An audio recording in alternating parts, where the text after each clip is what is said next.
মেঘের হাস্যমুখর আদলের বিশেষ পরিবর্তন হলো না, বরং আবিরের অভিমানী কণ্ঠস্বর শুনে মেঘের ভীষণ হাসি পাচ্ছে। মেঘকে হাসতে দেখে আবির ক্ষুব্ধ কণ্ঠে বলল, নির্বোধের মতো হাসবি না বলে দিলাম। মেঘ পল্লব ঝাপটে উৎসুক চোখে যে সিক্ত কণ্ঠে শুধালো, কেন? হাসলে কি আমাকে সুন্দর লাগে না? এলো কেশির এলো চুল, উত্তাল সমুদ্রের তরঙ্গের ন্যায় কুহুকিনী হাসি, প্রণয়িনীর নিখুঁত আত্মতা, মৃগনয়নের মতো বিমুগ্ধ দুচোখ, এই সবেতে আমি বিধ্বস্ত। বাকিটা তুই বুঝে নে। মেঘ নির্বিকার ভঙ্গিতে জবাব দিল, আমি তো নির্বোধ মেয়ে, কিভাবে বুঝবো? আবির তপ্ত স্বরে বলল, কিছু বুঝতে হবে না তোর, চল এখন। আবির নিরানন্দ মনে বাইকের দিকে যাচ্ছে। মেঘ হাতে থাকা কাশফুলগুলোকে আলতোভাবে স্পর্শ করে নীল আকাশের দিকে তাকিয়ে লজ্জাপীড়িত কণ্ঠে বলল, আপনার হৃদয়ে অনুভূতির সমাপ্তির পূর্বেই নবরূপে সৃজন করব তৃপ্তির নিকেতন। আপনি আমার প্রাণ ও চাঞ্চল্যের একমাত্র শখের পুরুষ। আমার হৃদয়ের একান্ত ব্যাকুলতা হতে চাইলে একটু আধটু দুর্ভোগ তো পোহাতে হবেই, জনাব সাজ্জাদুল খান আবির। আমিও দেখতে চাই আমাকে পাওয়ার জন্য আপনার মন ঠিক কতটা ব্যাকুল হতে পারে। আমি আপনার অস্তিত্বে নিবন্ধ শখের নারী হতে চাই, আপনার প্রণয়ের সেই পরিণীতা হতে চাই। আবির যতটা উৎসাহিত মনে মেঘকে নিয়ে ঘুরতে এসেছিল, যাচ্ছে ঠিক ততটাই নিরুৎসাহিত হয়ে। আবিরের মন বিষণ্ণতায় ডুবে থাকলেও মেঘের মন ভীষণ প্রফুল্ল। সকালে ছাদে এত এত ফুলের গাছ দেখে খুশি মনে ধন্যবাদ জানাতে আবিরের রুমে গিয়েছিল, কিন্তু ভাগ্যক্রমে আবির রুমে ছিল না। মেঘ রুম থেকে বের হতে যাবে, হঠাৎই টেবিলের উপর থাকা আবিরের ফোনের স্ক্রিনে নজর আটকে গিয়েছিল। ফোনের লক খোলা ছিল, স্ক্রিনে মেঘের ছোট্টবেলার একটা ছবি ঝলঝল করছিল। মেঘ ফোন হাতে নিয়ে আশ্চর্যান্বিত নয়নে তাকিয়েছিল। স্নায়ুতন্ত্রের জোরালো কম্পন, হৃৎপিণ্ডের এলোপাতাড়ি ছুটোছুটিতে নিঃশ্বাস বন্ধ হওয়ার অবস্থা হয়েছিল। মস্তিষ্কের সকল নিষেধাজ্ঞা উপেক্ষা করে কৌতূহলী মনে আবিরের ফোনে লুকায়িত কিছু দুর্বোধ্য সত্যির মুখোমুখি হয়েছিল। আবিরের ফোন জুড়ে নিজের স্মৃতি দেখে মেঘ নিস্তব্ধ বনে গিয়েছিল। যাকে এত বছর প্রতিপক্ষ ভেবে ঘৃণা করে এসেছিল, সেই আবিরের একতরফা ভালোবাসার প্রখরতা দেখে অনুভূতিহীন হয়ে গিয়েছিল। কিছুদিন আগে বন্যার সাথে দেখা করতে মেঘ বন্যাদের বাসায় গিয়েছিল। বন্যাকে আবিরের ব্যাপারে সবকিছু বলার পর বন্যা মৃদু এসে বলেছিল, আমি নিশ্চিত তুই আবির ভাইয়ার প্রেমে পড়েছিস। মেঘ ঝড়ের বেগে বলেছিল, কখনোই না। বন্যার মুখের উপর না করলেও সে রাতে একদমই ঘুমোতে পারেনি। আবিরের সাথে গত 1 বছরের কথোপকথনের সকল স্মৃতি ভেবে রাত কাটিয়ে দিয়েছিল। আবিরের দায়িত্ববোধ, সম্মান, অপ্রকাশিত যত্নের কথা ভেবে আনমনি প্রশ্ন করেছিল, আমি কি সত্যিই তাকে ভালোবাসি? হৃদয়ের অন্তর্মহল থেকে উত্তর না আসলেও বুক করে একটা উষ্ণ নিঃশ্বাস বেরিয়ে এসেছিল, যে নিঃশ্বাসে মেঘের মন অস্থির হয়ে উঠেছিল। শরতের দিনেও মনে বসন্ত দোলা দিয়েছিল। অধর জুড়ে লাজুক লতার ন্যায় প্রাণোচ্ছল এক হাসির দেখা মিলেছিল। অবুঝ মনের বিবশ বাসনাগুলো, চিত্তে চাপা অনুভূতিগুলো ত্বরিত প্রেমানুভূতিতে রূপ নিয়েছিল। কল্পনার জগতের ভগ্ন স্বপ্নের মতো মেঘ এতদিন দ্বিধা দ্বন্দ্বে জর্জরিত ছিল। মনে অনবরত সন্দেহের চারা গজাচ্ছিল। সব সন্দেহ ও ভাবনা চিন্তার সমাপ্তি ঘটেছে আজ। আবিরের প্রতি ঘৃণা থাকার কারণে এত বছর যত্নগুলোকেও বিতৃষ্ণার কারণ মনে হয়েছিল। অথচ অল্প কিছুদিনের প্রকাশিত যত্ন আর অপ্রকাশিত ভালোবাসায় মেঘ মোহিত হয়ে গিয়েছে। আজ সারাদিন শুধু আবিরকে নিয়েই ভেবেছে। আমার হঠাৎ দেশে ফেরা যদি অবাঞ্ছিত ঘটনা হয়, তবে আপনি হবেন সেই অবাঞ্ছিত ঘটনার বঞ্চিত কারণ। আমাকে দেওয়া 7 বছরের তীব্র যাতনার অবসান ঘটিয়ে আপনার অভিমানী আকাশে যদি রঙিন ঘুড়ি না উড়িয়েছি, তবে আমার নাম আবির নয়। আবিরের পাঠানো পুরনো মেসেজটা পড়ে মেঘ অত্যল্প হেসে আনমনে বলেছিল, আপনি আপনার কথা রেখেছেন আবির ভাই। কেবল কয়েক মাসের ব্যবধানে আমাকে আপনার প্রেমে বিমোহিত করে ফেলেছেন। কিছুদিন আগে মালাকে বলা আমিময় আবির অন্য কারো মালিকানায় বন্দী। আমার জীবনের অস্তিত্ব জুড়েই শুধু তার রাজত্ব চলে। কথাগুলো শুনে সেদিন খুব একটা চিন্তা না করলেও আজ সারাদিন কল্পনার জগতে বিচরণ করেছে।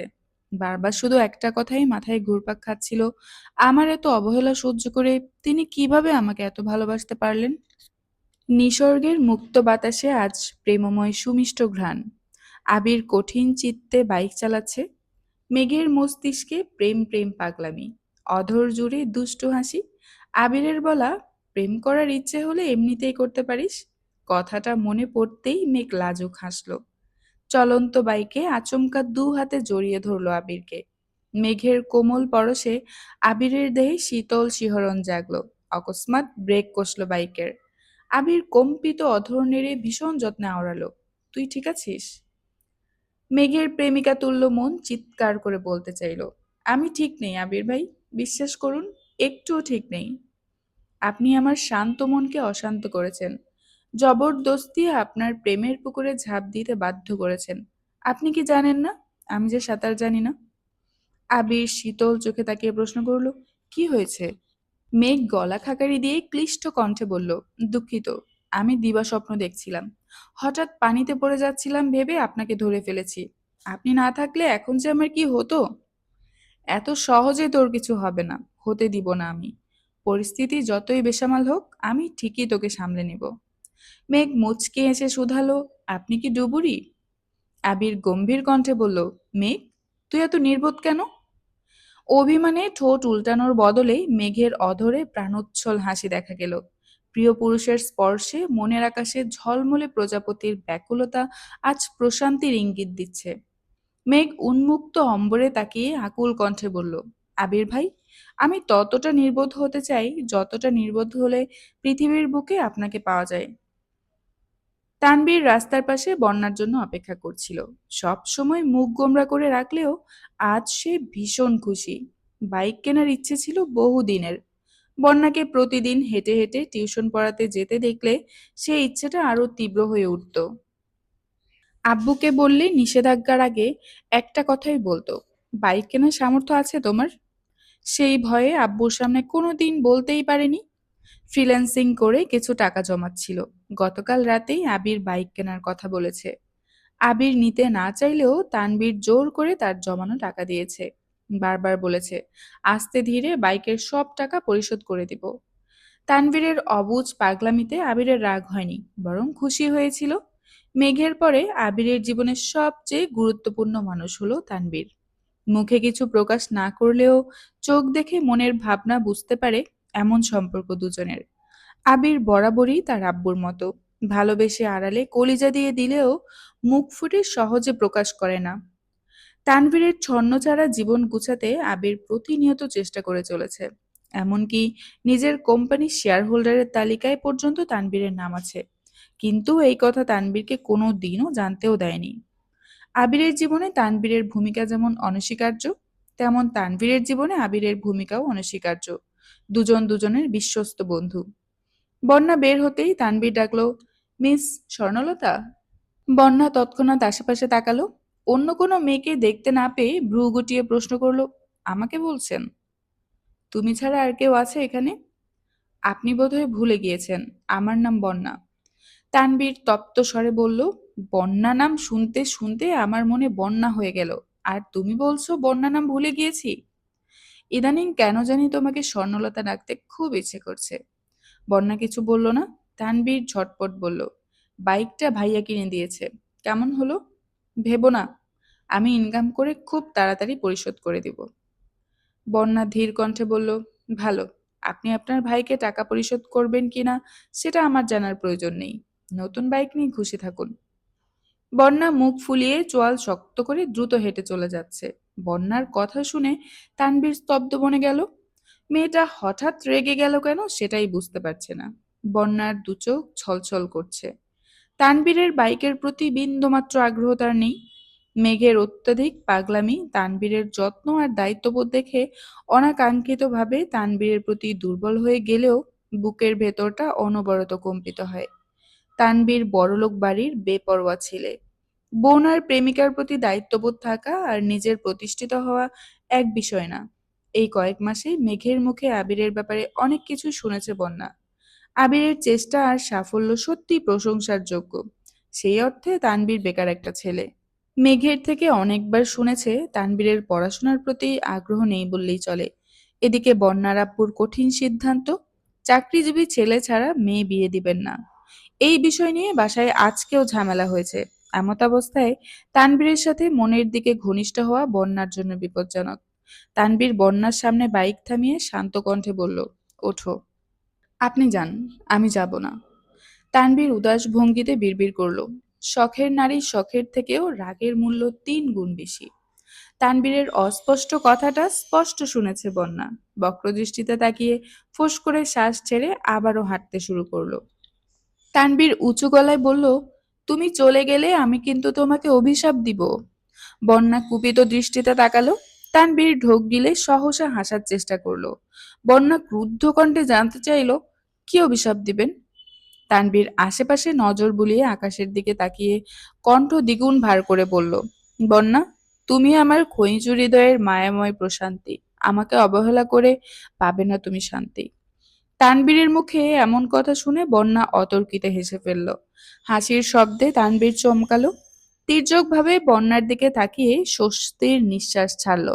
যেসব মেয়েরা সহজে রাগ করে না তাদের রাগ খুব ভয়ানক হয়। শত চেষ্টা করেও তাদের রাগ ভাঙানো সম্ভব হয় না। বন্যা ঠিক তেমনই। তানবীর মোলায়েম কণ্ঠে বলল, স্বর্ণলতা, প্লিজ চলো। বন্যা গম্ভীর কণ্ঠে বলল, যেতে পারি, কিন্তু সোজা বাসার গলি পর্যন্ত পৌঁছে দিবেন। অন্য কোথাও ব্রেক কষলে আমি আমার মতো চলে যাব। বাপরে বাপ, ওঠার আগেই এত শর্ত! আমাকে দেখে কি বাইক রাইডার মনে হচ্ছে? বন্যা আর কথা বাড়ালো না। হেলমেট পরে চুপচাপ বাইকে বসলো। বন্যা যতটা আতঙ্কিত, তার থেকেও তানবীর দ্বিগুণ বেশি আতঙ্কিত। শখের বশে বন্ধুদের থেকে বাইক চালানো শিখলেও কখনো মেয়েদের নিয়ে বাইক চালানো হয়ে ওঠেনি। প্রথমবারের মতো প্রেমিকাকে নিয়ে বাইক চালাচ্ছে। অ্যাক্সিডেন্ট করলে বাইক আর প্রেমিকা দুটোকেই হারাতে হবে। বাইক ফেরত পেলেও প্রেমিকাকে ফেরত পাওয়ার কোনো সম্ভাবনা নেই। তাই আগে ভাগেই সাবধানতা অবলম্বন করে বাইক চালাচ্ছে। বন্যা নিশ্চুপ হয়ে বসে আছে। মাথায় এখনো আব্বুর চিন্তা ঘুরপাক খাচ্ছে। তানবীরের সাথে সম্পর্ক এতটাও গভীর না যে তানবীরকে পড়াশোনা করে চাকরি নেওয়ার কথা বলতে পারবে। অতিরিক্ত দুশ্চিন্তায় সবকিছু অসহ্য লাগছে। বন্যাদের বাসা এখনো অনেকটা দূর। তার আগেই অকস্মাৎ বাইক থামালো। নির্জন রাস্তা দেখে বন্যা জানতে চাইলো, এখানে থামালেন কেন? তোমার সাথে আমার কিছু কথা আছে। বন্যা গম্ভীর গলায় বলল, আমার এখন কোনো কথা বলা বা শোনার ইচ্ছে নেই। আপনি থাকুন, আমি বরং যাচ্ছি। তানবীর বন্যার হাত ধরল। তানবীরের অনাকাঙ্ক্ষিত স্পর্শে বন্যার হাত কাঁপছে। বুঝতে পেরে তানবীর সঙ্গে সঙ্গে হাত ছেড়ে দিয়েছে। মোলায়েম কণ্ঠে বলল, তোমাকে কথাগুলো না বললে কোনো মতে শান্তি পাচ্ছি না আমি। বন্যা চিবুক নামিয়ে দাঁড়িয়ে আছে। তানভীর শান্ত কণ্ঠে বলতে শুরু করলো, মন আর মোহনার সম্পর্ক অনেক গভীর। মনের আকস্মিক পরিবর্তন একটা মানুষকে মানসিক আর শারীরিক দুদিকে অকেজো করে দিতে সক্ষম। প্রতিনিয়ত রং বদলানোর এই পৃথিবীতে আহত মন নিয়ে বেঁচে থাকা বড্ড দায়। তবুও আমাদের নতুন করে স্বপ্ন দেখতে হয়। মনের ভেতর বেঁচে থাকার নতুন উদ্যম জাগাতে হয়। কারণ আমরা কোনো না কোনোভাবে কারো না কারো কাছে না চাইতেই বন্দী হয়ে যাই। বন্যা রাশভারী কণ্ঠে বলল, এগুলো আমাকে বলছেন কেন? তানবীর আচমকা বন্যার মুখোমুখি দাঁড়ালো। বন্যার চোখে চোখ রেখে গুরু গম্ভীর কণ্ঠে বলতে শুরু করলো, বন্যা, তোমার জন্য আমার মনে প্রতিনিয়ত তেজস্বীর ঝড় বইছে। অস্ফুট আবেগ নিয়ন্ত্রণ করতে করতে আমি ভয়াবহ অপ্রসন্নতায় জড়িয়ে গেছি। শত শত স্বপ্নের ভিড়ে আমার অনুভূতিগুলোকে অবাঞ্ছিতের ন্যায় পড়ে থাকতে দেখতে আর পারছি না। সবার কাছে পরিত্যক্ত হলেও আমার আবেগ আমার নিকট অত্যন্ত অভিনিবিষ্ট। অনেক সহ্য করেছি, আর সম্ভব হচ্ছে না। বন্যা, আমি তোমাকে। বন্যা অতর্কিতে কয়েক পা পিছিয়ে গেল। তানবীরের কথার মাঝখানে তেজি কণ্ঠে বলে উঠল, জীবনকে যতটা সহজ মনে হয় ততটাও সহজ না। বাস্তবতা বড্ড বেশি কঠিন। আবেগের তাড়নায় নেওয়া সিদ্ধান্তগুলো অগভীর মানুষের মতোই ক্ষণস্থায়ী। হৃদয়ের অপাবৃত আত্মতা কিংবা একরাশ মুগ্ধতা চাই না আমি। মুখোশধারী মানুষের ভিড়ে নিজের অস্তিত্বকে হারাতেও চাই না। এত উচ্চাকাঙ্ক্ষী জীবন চাই না আমি, যেই জীবনে আকাঙ্ক্ষার পরিসমাপ্তি ঘটার সঙ্গে সঙ্গে আমার মনটাও তিক্ততায় ছেয়ে যাবে। আমি বাস্তবতাকে আঁকড়ে ধরে বাঁচতে চাই। অতি সাধারণ একটা জীবন চাই। আপনার আবেগ অনুভূতিকে অবজ্ঞা করার সাধ্য আমার নেই। তাই ভালো হয় যদি আপনি আমাকে কোনো কিচ্ছু না জানান। তানবীর হতবিহ্বল নির্বাক চোখে চেয়ে আছে। বন্যার মুখের কাঠখোট্টা কথাতে তানভীর বাকরুদ্ধ হয়ে গেল। হৃদয় অঙ্গনের উথাল পাথাল ঢেউয়ে শ্বাস এলোমেলো হয়ে যাচ্ছে। সর্বশক্তি দিয়ে নিজেকে ধাতস্থ করার চেষ্টা করলো। বুকে চাপা নিঃশ্বাস ছেড়ে বন্যার দিকে তাকিয়ে কাট কাট গলায় বলল, তুমি মেয়ে ভীষণ নির্দয়া। যতটা সুকৌশলে আমার অনুভূতিগুলোকে উপেক্ষা করলে, ততটা কৌশল আমাকে চিরতরে ধ্বংস করতেও প্রয়োজন হতো না। বন্যা অন্ধকার মুখ করে বলতে শুরু করলো, আমাদের মধ্যবিত্ত পরিবার, তাই স্বপ্নগুলোও আমাদের মতোই মধ্যবিত্ত। আপনাদের মতো অনাবশ্যক চিন্তাভাবনা কখনোই করি না আমরা। বিলাসবহুল জীবনযাপন আমাদের নিকট কেবলই দুঃস্বপ্ন। ঘুম ভাঙলে যার অস্তিত্ব মস্তিষ্কে থাকবে না। আমার আব্বু একা চাকরি করে আমাদের ৩ ভাই-বোনকে অনেক কষ্টে বড় করেছেন। আব্বুর কষ্টের প্রতিদান রূপ আমরা কি দিতে পেরেছি? উত্তরটা খুবই সহজ, কিছুই না। আপু অনেক চেষ্টার পর একটা জব পেয়েছে। আব্বু আপুর জন্য পাত্র খুঁজছে, যার বিশেষ কিছু গুণাবলী থাকা আবশ্যক। তার মধ্যে মন মানসিকতার সাথে সরকারি চাকরিটাও গুরুত্বপূর্ণ ভূমিকা পালন করছে। আপনাদের পরিবারের মতো আমাদের পরিবার কখনো ছিল না, আর হবেও না। কারণ একটাই, আমরা মধ্যবিত্ত। আমরা আবেগে গা ভাসাতে চাইলেও বাস্তবতা আমাদের ভুলগুলো চোখে আঙ্গুল দিয়ে দেখিয়ে দেয়। আমি অপ্রকাশিতভাবে হলেও আব্বুর কাছে প্রতিজ্ঞাবদ্ধ। আপনার লাইফস্টাইল আপনাদের কাছে খুব স্বাভাবিক হলেও আমাদের কাছে, বিশেষ করে আব্বুর কাছে, খুবই অস্বাভাবিক। আমি বাস্তবতা ভুলে আবেগের কাছে বন্দী হতে পারবো না। আমি কি বলতে চাচ্ছি আশা করি আপনি বুঝতে পারছেন। তানবীরের অন্তরসহ বিস্ফোরিত দুচোখ ভেতরে ভেতরে জ্বলছে। মনটা খুব দুর্বল।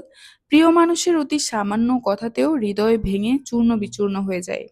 বন্যার কথায় তানবীরের হৃদয় নিংড়ানো ব্যথাগুলো ভেতরটাকে বড্ড পোড়াচ্ছে। মনের ভেতর উদ্দীপ্ত প্রেমানুভূতি অচিরেই পুড়ে উদাত্ত ছাই হয়ে যাচ্ছে। তানভীর আর কিছু বলার শক্তি পেল না। দুচোখ ভরা ব্যগ্রতা আড়াল করে চুপচাপ বাইক স্টার্ট দিল।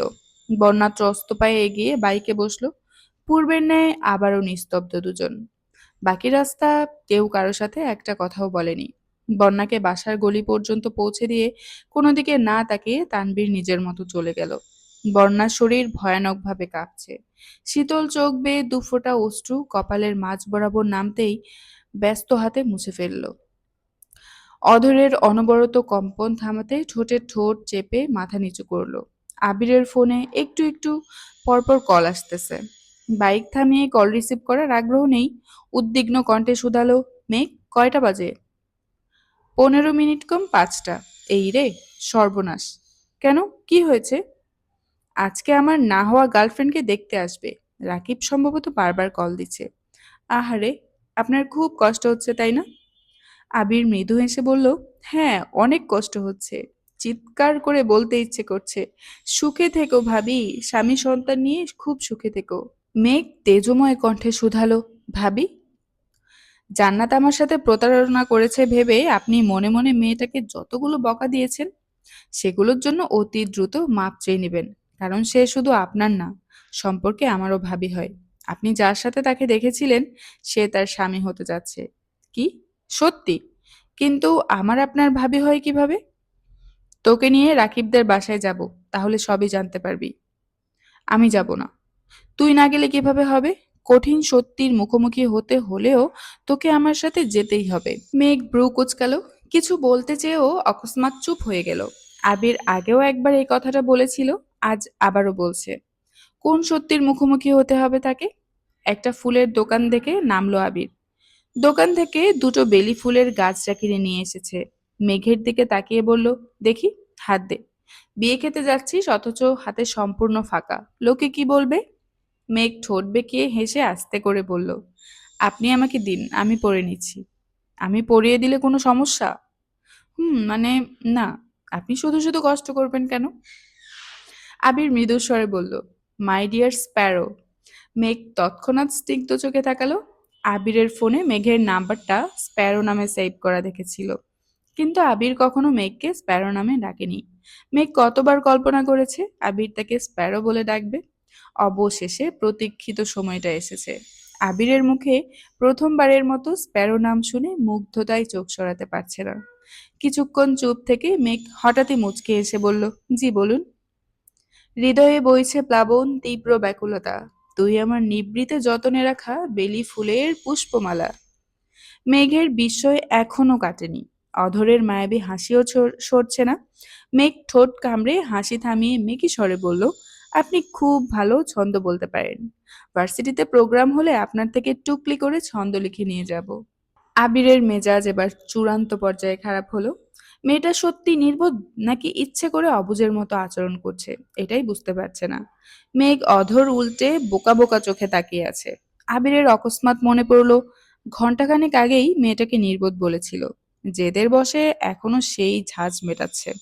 এদিকে ফোনে অনবরত রাকিবের কল আসতেছে। আবির কল রিসিভ করে 2 মিনিট কথা বলে দ্রুত রওনা দিল। মেঘ হঠাৎ ডাকলো, আবির ভাই। আবির নিরুত্তর। মেঘ আবারও উঁচু গলায় ডাকলো, আবির ভাই। হুম। আপনি কি রাগ করেছেন? কার সাথে রাগ করব? আমার সাথে। আপনার সাথে রাগ করলে আজ আমি আপনার সামনে থাকতাম না। কোনো এক দেশে কোনো এক বিদেশিনীকে নিয়ে সুখে সংসার করতাম। এতদিনে হাঁসের বাচ্চার মতো পিচ্চি পিচ্চি আমারও 2-1টা বাচ্চা থাকতো। আফসোস। মেঘ মজার ছলে বলল, ইস, কত কষ্ট আপনার। আবির গুরুগম্ভীর কণ্ঠে বলল, আপনাকে আর তাল দিতে হবে না। আমার কষ্ট আমি বুঝে নিব।